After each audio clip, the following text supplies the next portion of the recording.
दोस्तों नमस्कार। अब तक आईसीसी के 3 पुरस्कार भारतीय खिलाड़ियों ने जीत लिए हैं और अब चौथे खिताब पर भारत की नजर है। और ये इस पुरस्कार जो है सबसे बड़ा पुरस्कार है। सर गारफील्ड सोबर्स ट्रॉफी दी जाती है इसके अंतर्गत और उसमें उसको नाम है उसका ICC cricketer of the year award. जी हाँ, एक ऐसा अवार्ड जिसे भारतीय खिलाड़ी पहले भी कई बार जीत चुके हैं। राहुल द्रविड़ ने 2004 में इस खिताब को अपने नाम किया था। 2010 में सचिन तेंदुलकर के नाम ये पुरस्कार रहा। रविचंद्रन अश्विन ने 2016 में और विराट कोहली ने 2017 और 2018 में इस पुरस्कार को अपने नाम किया था। क्या जसप्रीत बुमराह जो नॉमिनेट हैं इस पुरस्कार को अपने नाम कर पाएंगे, ये देखना दिलचस्प होगा। और ये कभी भी इसका ऐलान हो सकता है। जसप्रीत बुमराह, जो रूट, हैरी ब्रूक और ट्रेविस हेड, ये 4 नॉमिनी हैं इस पुरस्कार के लिए। जो सर्वश्रेष्ठ खिलाड़ी होता है साल का, उसको यह पुरस्कार दिया जाता है। ओवरऑल किसी फॉर्मेट की बात नहीं, क्योंकि फॉर्मेट में बुमराह तो वैसे भी टेस्ट के बेस्ट खिलाड़ी बन चुके हैं।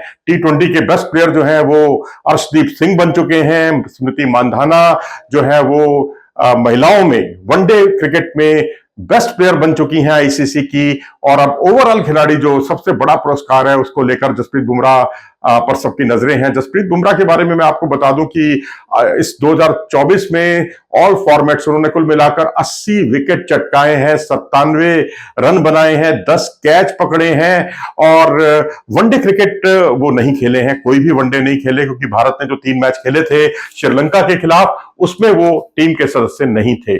और इसके अलावा T20I वर्ल्ड कप जो था उसमें उन्होंने कुल मिलाकर 13 विकेट चटकाए। हालांकि टॉप विकेट टेकर तो उसमें अर्शदीप थे, लेकिन इन्होंने 13 विकेट छोड़कर चटकाकर अच्छा खासा इंपैक्ट हासिल किया। और उसके बाद अगर देखें तो उसके बाद ये कोई T20 मुकाबला खेले नहीं है। तो ये है जसप्रीत बुमराह का इस साल का प्रदर्शन। और जो रूट की अगर हम बात करें तो उनके नाम, उनका भी ऑलराउंड खेल है। 11 विकेट उन्होंने चटकाए हैं, 1556 रन उनके नाम रहे हैं, 24 कैच उन्होंने पकड़े हैं। और 2022 के बाद जो है उन्होंने कोई वनडे नहीं खेला है, यानी 2024 में कोई वनडे नहीं। और 2019 के बाद तो T20 मैच भी नहीं खेले हैं।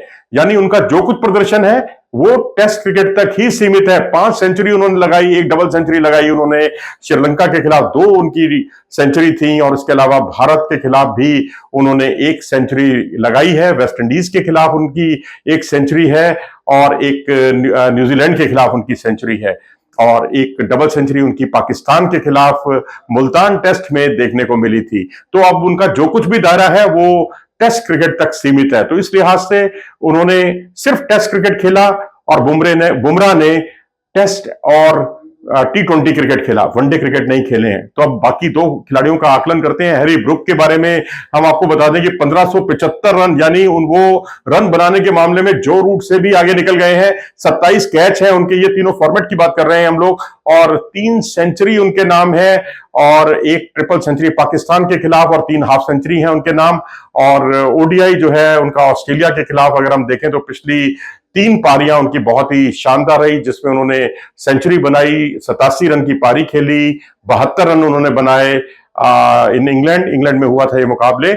और T20 क्रिकेट की बात करें तो यहां पर उन्होंने 1 हाफ सेंचुरी लगाई साउथ अफ्रीका के खिलाफ और वेस्ट इंडीज के खिलाफ भी वो खेले हैं। और इसके अलावा उनका जो प्रदर्शन है कोई इंडिया के खिलाफ ऑर्डिनरी रहा, कोई बहुत ज्यादा स्कोर नहीं कर पाए थे भारत के खिलाफ सीरीज में।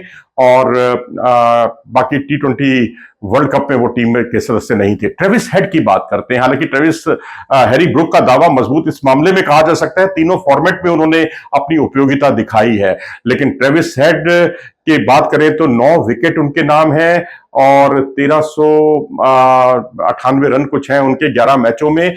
और टेस्ट में उनकी 3 सेंचुरी हैं। और इसके अलावा अगर आप देखें तो 2 उनकी सेंचुरी भारत के खिलाफ है, एक वेस्ट इंडीज के खिलाफ है उनकी सेंचुरी, और पर्थ में 1 सेंचुरी उन्होंने भारत के खिलाफ भी बनाई थी और एक बाद में सेंचुरी उन्होंने बनाई। और वनडे क्रिकेट में 154 रन की उनकी पारी है इंग्लैंड के खिलाफ। और वहीं T20 में देखें तो भारत के खिलाफ वो मैच तो नहीं जिता पाए थे, लेकिन 70 प्लस की कुछ उन्होंने पारी खेली थी उसमें और T20 में भी उन्होंने इंपैक्ट छोड़ा है। तो मैं समझता हूं कि अगर ओवरऑल इंपैक्ट अगर देखा जाए तो बुमराह का बहुत ज्यादा है। और अगर आप परफॉर्मेंस तीनों फॉर्मेट का देखेंगे तो मेरे ख्याल से ट्रेविस हेड, फिर हैरी ब्रूक, फिर बुमराह और फिर जो रूट का नंबर आता है। बाकी जो एक्चुअल पोजीशन है वो कुछ देर बाद पता चल जाएगी और देखते हैं कि हमारा ये आकलन कितना सटीक बैठता है। अपनी राय दें इस बारे में कमेंट सेक्शन में जाकर। नमस्कार।